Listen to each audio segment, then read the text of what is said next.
Trade নিচ্ছেন? 1 second থামুন। এই 5টা বিষয় না জেনে ট্রেড করা মানে অন্ধকারে ঢিল মারা। ট্রেডিং এ সাকসেস হতে গেলে শুধু এন্ট্রি নিলেই হবে না, নিতে হবে সঠিক এন্ট্রি।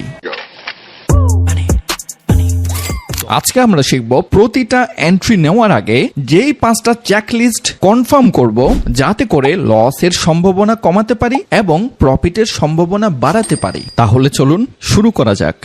ট্রেডিং একটি ঝুঁকিপূর্ণ ব্যবসা। প্রলোভিত না হয়ে নিজ দায়িত্বে বুঝে শুনে ট্রেডিং করুন। প্রতিটা ট্রেড নেওয়ার আগে যেই 5টা চেকলিস্ট আপনাদেরকে আজকে শেখাবো, সেটার আগে প্রথমেই খাতা কলম নেওয়ার জন্য অনুরোধ করব, অথবা আপনার মোবাইলের নোটপ্যাডটা ওপেন করুন এই গুরুত্বপূর্ণ বিষয়গুলো নোট করার জন্য।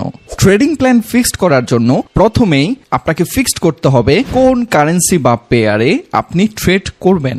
যেমন ইউরো ইউএসডি পেয়ার অথবা জিবিপি ইউএসডি, গোল্ড, বিটকয়েন, কোন পেয়ারগুলোতে আপনি ট্রেড করবেন সেটি আপনাকে ফিক্সড করতে হবে। কেন ফিক্সড করবেন? কারণ হচ্ছে যে কারেন্সি বা পেয়ারে আপনি রেগুলার ট্রেডিং চার্টগুলো দেখবেন, তখন আপনার কাছে ওই ট্রেডিং পেয়ারের চার্টগুলো মাইন্ডসেট বা সাইকোলজির সাথে কানেক্ট হওয়া শুরু করবে। যার কারণে আমার সাজেশন থাকবে একটা অথবা কয়েকটা পেয়ারে ট্রেডিং করুন, যাতে ট্রেডিং চার্টগুলো আপনার সাইকোলজির সাথে পরিচিত হয়। মনে রাখবেন, প্ল্যান ছাড়া ট্রেড মানেই গ্যাম্বলিং।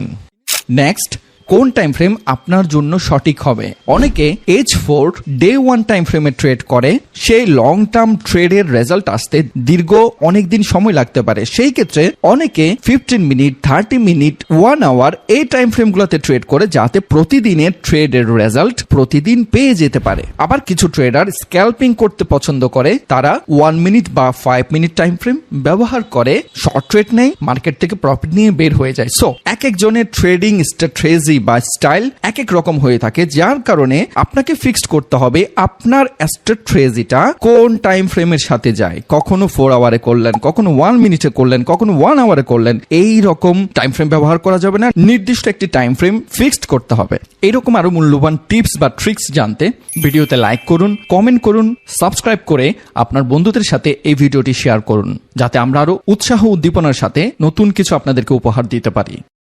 এখন যাওয়া যাক মূল বিষয়ে। Number 1, trend direction.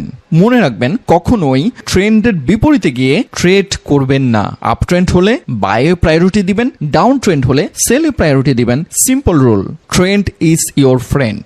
ট্রেন্ডের বিপরীতে গিয়ে ট্রেড করা মানেই প্রতিটা ট্রেড প্রচুর ঝুঁকিতে পড়ে যাচ্ছে এবং লস করার সম্ভাবনা অনেকাংশে বেশি থাকে। Checklist number 2, support and resistant. প্রতিটা ট্রেড নেওয়ার আগে স্টপ লস, টার্গেট বা টেক প্রফিট সেট আপ করতে সাপোর্ট এবং রেসিস্ট্যান্ট লেভেলকে সর্বোচ্চ গুরুত্ব দেওয়ার চেষ্টা করবেন। মনে রাখবেন, ভুল জায়গায় এন্ট্রি মানেই স্টপ লস হিট। সাবধানতার সাথে সাপোর্ট রেসিস্ট্যান্ট লেভেল দেখে must be SLTP set up করার সর্বোচ্চ চেষ্টা করবেন। Checklist number 3, confirmation signal. Trend line দেখলেন, সাপোর্ট রেসিস্ট্যান্ট দেখলেন, যদি কনফার্মেশন সিগন্যাল না পেয়ে থাকেন তাহলে এন্ট্রি নেবেন না। কনফার্মেশন সিগন্যাল কিভাবে পাবেন? সেটি বিভিন্নভাবে হতে পারে। অনেকে ক্যান্ডেলিস্টিক প্যাটার্ন বা ক্যান্ডেলিস্টিকের সাইকোলজি দেখে কনফার্মেশন সিগন্যাল কাউন্ট করে, বা মার্কেটে বায়ার প্রেসার আছে নাকি সেলার প্রেসার আছে সেটা দেখে কনফার্মেশন সিগন্যাল পেয়ে থাকে। ক্যান্ডেলিস্টিকের সাইকোলজি বা বায়ার প্রেসার, সেলার প্রেসার এই ব্যাপারগুলো বোঝা খুব দরকার কনফার্মেশন সিগন্যাল পাওয়ার জন্য।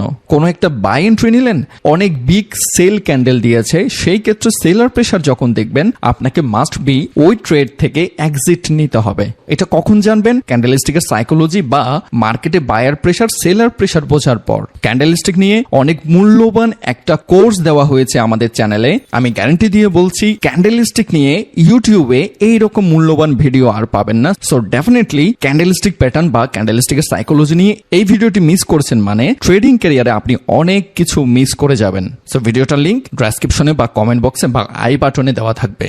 অনেকে ইন্ডিকেটর ব্যবহার করে কনফার্মেশন সিগন্যাল নিয়ে থাকে, যেমন RSI oversold, ম্যাকড cross over, moving average. এইগুলো কনফার্মেশন সিগন্যালের জন্য খুবই জনপ্রিয়। তবে আমার সাজেশন থাকবে, অনেকগুলো ইন্ডিকেটর দিয়ে হিজিবিজি করবেন না। যতটা সিম্পল ট্রেডিং চার্ট ব্যবহার করতে পারবেন ততটা আপনার ফিউচারের জন্য ভালো। Number 4, risk reward ratio.